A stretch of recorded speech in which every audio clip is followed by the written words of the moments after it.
नमस्कार बच्चों, आज की क्लास में मैं आपके हिंदी काव्य शास्त्र से संबंधित कुछ ऐसे शब्द स्पष्ट करने जा रही हूं जिनसे आप बहुत कंफ्यूज होते हैं और उनसे संबंधित परिभाषाएं, अर्थ, विशेषताएं, ये प्रश्न आपके बनते ही बनते हैं जो आपके प्रश्न पत्र में आते हैं।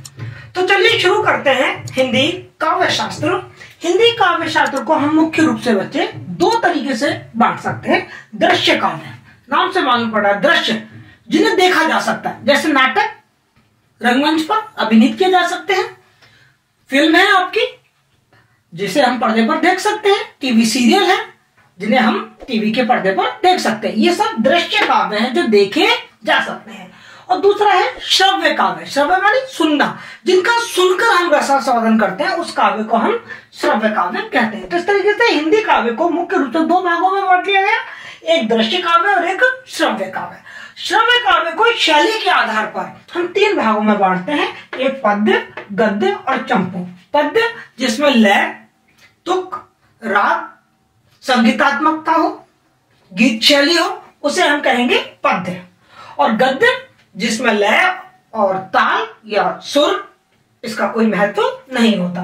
चंपू काव्य गद्य और पद्य की मिश्रित शैली, मतलब कोई ऐसा काव्य जिसमें कुछ भाग गद्य में लिखा गया हो और कुछ भाग पद्य में लिखा गया हो, उसे हम चंपू काव्य कहते हैं।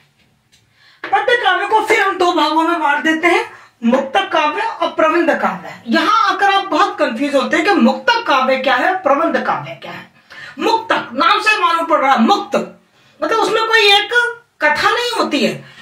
उस काव्य का प्रत्येक छंद, प्रत्येक कविता, प्रत्येक दोहा अपने पहले वाले या बाद वाले छंद दोहे से स्वतंत्र होता है। सबका अपना अपना एक उसका खुद का अपना स्वतंत्र निजी अस्तित्व होता है, वो किसी कथा पर आधारित नहीं होता।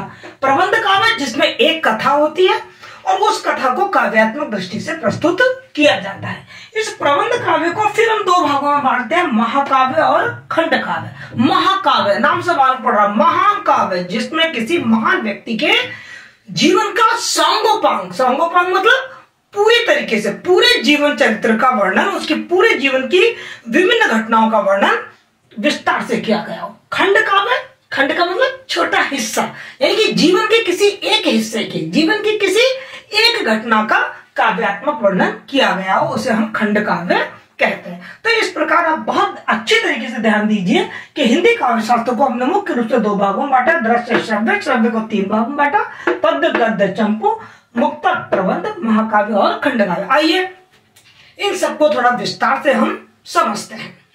भारतीय काव्य शास्त्र में काव्य के दो प्रमुख रूप हमने देखे, दृश्य काव्य और श्रव्य काव्य। शैली के आधार पर हमने श्रव्य काव्य के तीन रूप देखे, पद्य, गद्य और चंपू। पद्य के पुनः हमने दो भेद किए, मुक्तक काव्य और प्रबंध काव्य। मुक्तक काव्य, मुक्तक काव्य किसे कहते हैं? मुक्तक शब्द का अर्थ है अपने आप में संपूर्ण। मुक्तक काव्य की वह विधा है जिसमें कथा का कोई पूर्वापर संबंध नहीं होता। प्रत्येक छंद, सुनिए, प्रत्येक छंद, प्रत्येक उसका जो पद है, दोहा है, अपने आप में पूर्णतः स्वतंत्र और संपूर्ण अर्थ देने वाला होता है। अर्थात एक छंद में कही हुई बात का दूसरे छंद में कही हुई बात से कोई संबंध या तारतम्य नहीं होता और न उसकी कोई आवश्यकता ही होती है। जैसे कबीर की साखी हैं, सबद हैं, दोहे हैं, रहीम के दोहे हैं, मीराबाई के पद हैं, रसखान के कवित्त हैं, आदि सब मुक्तक रचनाएं हैं। हिंदी के रीतिकाल में अधिकांशतः मुक्तक काव्य को ही रचना हुई है। प्रबंध काव्य किसे कहते हैं? देखिए, जब किसी काव्य में एक कथा का सूत्र विभिन्न छंदों के माध्यम से जुड़ा रहे, वह प्रबंध काव्य कहलाता है।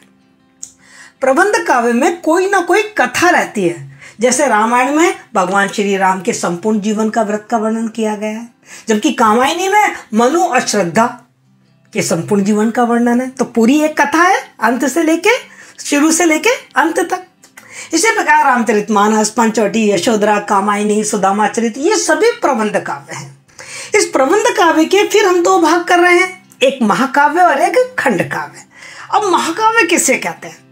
ध्यान से सुनिए, ऐसे दीर्घ प्रबंध को महाकाव्य कहते हैं जिसमें उत्कृष्ट गुण संपन्न किसी नायक के घटना प्रधान अखंड जीवन का विस्तृत वर्णन होता है। अखंड जीवन मतलब पूरे जीवन का। महाकाव्य में जीवन या घटना विशेष का सांगोपांग चित्रण होता है। सांगोपांग मतलब पूरी तरीके से चित्रण होता है, मतलब किसी व्यक्ति के जीवन का भी हो सकता है और किसी घटना का भी हो सकता है। मान लो कोई एक घटना ले ली महाभारत, और उस महाभारत का पूरा वर्णन हमने महाकाव्य में, महाभारत का महाकाव्य में कर दिया है। वृहद काव्य होने के कारण ही इसे महाकाव्य कहा जाता है। डॉक्टर भगीरथ मिश्र के अनुसार महान कथानक, महान चरित्र, महान संदेश और महान शैली, इन सभी महत्वपूर्ण तत्वों से संबंधित होने पर ही कोई काव्य महाकाव्य की संज्ञा प्राप्त करता है। इन्हीं परिभाषाओं और अर्थ के आधार पर आइए देखते हैं महाकाव्य की क्या विशेषताएं होती हैं। महाकाव्य में 8 या इससे अधिक सर्ग होने चाहिए। महाकाव्य में पात्रों की संख्या अधिक होती है। इसके प्रधान रस शांत, वीर और श्रृंगार रस होते हैं। अन्य रसों का प्रयोग भी किया जा सकता है आवश्यकता अनुसार।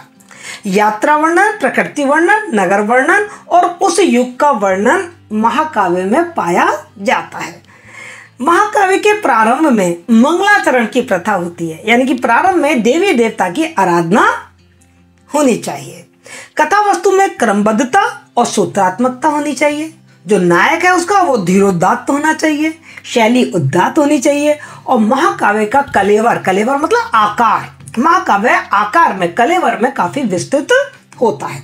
उदाहरण के रूप में हम दे सकते हैं कि हिंदी की साहित्य का सर्वोत्तम महाकाव्य तुलसीदास का रामचरितमानस, जो आज सब हर घर घर में पाया जाता है। इसके अलावा रामायण और महाभारत, इन दोनों के नाम हम सुनते हैं, ये प्रसिद्ध महाकाव्य हैं। आधुनिक काल में जयशंकर प्रसाद की कामायनी और मैथिली शरण गुप्त का साकेत जाने माने महाकाव्य हैं। खंड काव्य को देखते हैं। खंड काव्य किसे कहते हैं? जीवन की किसी घटना विशेष को, मतलब सारी घटनाएं नहीं, किसी घटना विशेष को लेकर लिखा गया खंड काव्य है। खंड काव्य शब्द से ही स्पष्ट होता है कि इसमें मानव जीवन की किसी एक ही घटना की प्रधानता रहती है, जिसमें चरित्र नायक का संपूर्ण रूप कवि को प्रभावित नहीं करता है, बल्कि केवल एक घटना को लेकर और उसका वर्णन किया जाता है। पंडित विश्वनाथ प्रसाद दीक्षित अपने ग्रंथ वाङ्मय विमर्श में खंड काव्य के विषय में लिखते हैं कि खंड काव्य वह है जिसमें रचना महाकाव्य के ढंग पर ही की गई हो और जिसमें पूर्ण जीवन का ग्रहण न करके खंड जीवन को ग्रहण किया गया हो। ये खंड जीवन इस प्रकार ग्रहण किया जाता है कि रचना में पूर्णता महसूस होती है, ऐसा लगता है कि जैसे रचना अपने आप में पूर्ण है। खंड काव्य की विशेषताएं देखते हैं, जो हमने अभी ऊपर अर्थ और परिभाषा देखी है, उसके आधार पर हम खंड काव्य की विशेषताएं बड़े आराम से निकाल सकते हैं। खंड काव्य में जीवन की किसी एक घटना या किसी एक मार्मिक अंश का बड़ा हृदय स्पर्शी वर्णन होता है। दूसरा, घटना के माध्यम से किसी आदर्श की अभिव्यक्ति होती है। इसका नायक लोकप्रिय होता है, प्रसिद्ध होता है। संपूर्ण खंड काव्य प्राय एक ही छंद में होता है, ध्यान रहे। लेकिन खंड काव्य में महाकाव्य की भांति छंद वैविध्य नहीं होता है, पर इसका कोई निश्चित नियम भी नहीं है। कई बार एक ही खंड काव्य में एक से अधिक छंदों का प्रयोग भी हम कर सकते हैं, हाँ, पर छंदों की बहुलता नहीं होगी। जैसे महाकाव्य में तो छंदों की बहुलता होगी। जैसे अपन रामचरितमानस देखें तो उसमें हमको सोरठा भी मिलेगा, दोहा भी मिलेगा, चौपाइयाँ भी मिलेंगी, लेकिन खंड काव्य में एक या दो छंदी एक्स्ट्रा और रख सकते हैं। खंड काव्य का प्रधान रस शांत या वीर रस होगा।